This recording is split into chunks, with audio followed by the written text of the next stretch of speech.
জাতীয় বিশ্ববিদ্যালয়ের সাম্প্রতিক যে ডেসক্রিপটিভ শিটগুলো দেওয়া হচ্ছে সেখানে একটি বিষয় লক্ষ্য করুন যে এখানে কিন্তু কোনো সাবজেক্টের নাম দেয়া নেই। যেমন এখানে এমসি কলেজের সেকেন্ড ইয়ার অনার্সের এই ফাইলটি এখানে কম্বাইন করা হয়েছে। এখানে মোট পেজ হচ্ছে 76। তো এইখানে এটাকে যখন আপনি এক্সেলে কনভার্ট করবেন তখন এর ডান দিকে কিন্তু আমাদের কাজের সুবিধার্থে সাবজেক্টের নাম বসাতে হবে, কিন্তু এখানে কিন্তু কোথাও সাবজেক্টের নাম লেখা নেই। এই জন্য আমাদের একটা সমস্যা তৈরি হয়, এটা ম্যানুয়ালি সাবজেক্টটা লিখতে হয়। তো এইটা যাতে ম্যানুয়ালি লিখতে না হয় সূত্রের মাধ্যমে এক ক্লিকের মাধ্যমে করা যায়, আজকে আমরা সেটাই দেখব এই ভিডিওতে।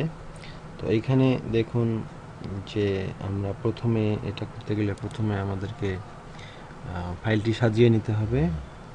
ফাইলটি আমরা এখানে কনভার্ট করার পর সাজিয়ে নিয়েছি। তো এইখানে এটা হলো ডেটা, এটা আমাদের মূল ফাইল।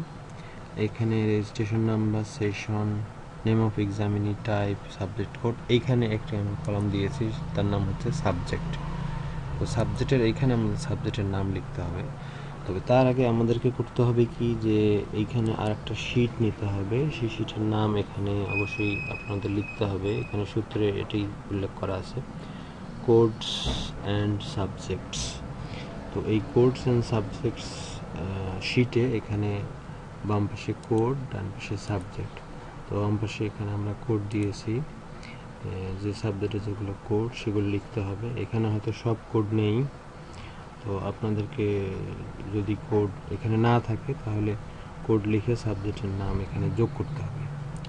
তো এইটা করার পর আমাদের আমরা সূত্রটা দেখে নিই, সেটা হচ্ছে এটি। এইখানে দেখুন যে ইকুয়াল ইন্ডেক্স ফার্স্ট ব্র্যাকেট আমাদের প্রথম শিটের নাম, quotation mark, codes and subjects, exclamation mark. এখানে $2 থেকে B85, এটি কি? এটা হচ্ছে আমাদের সাবজেক্ট কোডস যে অ্যান্ড সাবজেক্ট যে প্রথম শিটটা আছে, এটা সেল রেফারেন্স, অর্থাৎ A2 থেকে B85। এখানে দেখুন এই A2 থেকে B, এখানে আমাদের লাস্ট হচ্ছে 85। তো লাস্ট এখানে আমাদের 85 রো। এটা যদি আপনার আরও সাবজেক্ট যোগের কারণে যদি এটা সংখ্যা বেড়ে যায় তাহলে এই ফিগারটা চেঞ্জ করে দিতে হবে। তো এটি একটি বিষয়। আরেকটি বিষয় এখানে আছে ম্যাচ ভ্যালু লেফট টু। আরেকটি বিষয় হচ্ছে যে এখানে 6 একটি ফিগার আছে, এটা আছে আসলে আমাদের এখানে যে 6টি সংখ্যার ডিজিট যেটা সাবজেক্ট কোডে এটাকে নির্দেশ করছে। যাই হোক, এই যে সূত্রটি আছে এই সূত্রটি আমরা কপি করব।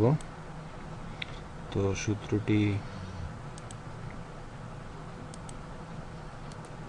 আমরা কপি করলাম। কপি করার পর এই সূত্রটা আমরা এখানে ডেটা এই যে সাবজেক্ট এখানে আছে এখানে আমরা পেস্ট করব। পেস্ট করলাম। পেস্ট করার সাথে সাথে দেখা গেল যে আমাদের এখানে বাংলা চলে এসছে।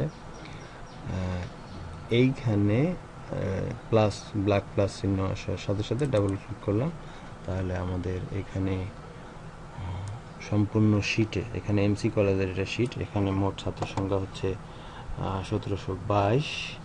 তো এখানে সাথে সাথে কিন্তু আমাদের সকল যে সাবজেক্টের নাম এর পাশে পাশে সাবজেক্টের নামগুলো মুহূর্তের মধ্যে বসে গেল। তো এক্ষেত্রে একটি জিনিস মনে রাখতে হবে যে এখানে কিন্তু রেগুলার স্টুডেন্টের ক্ষেত্রে এই জিনিসটা সহজে করা যাচ্ছে, কিন্তু যখন ইমপ্রুভমেন্ট বা ইরেগুলার স্টুডেন্ট লিস্ট দেওয়া হবে তখন কিছু সমস্যা তৈরি হতে পারে। তো আমরা পরবর্তীতে অন্য ভিডিওতে আমরা এই বিষয়টি নিয়ে আলোচনা করব। তো আজকের মতো এ পর্যন্তই।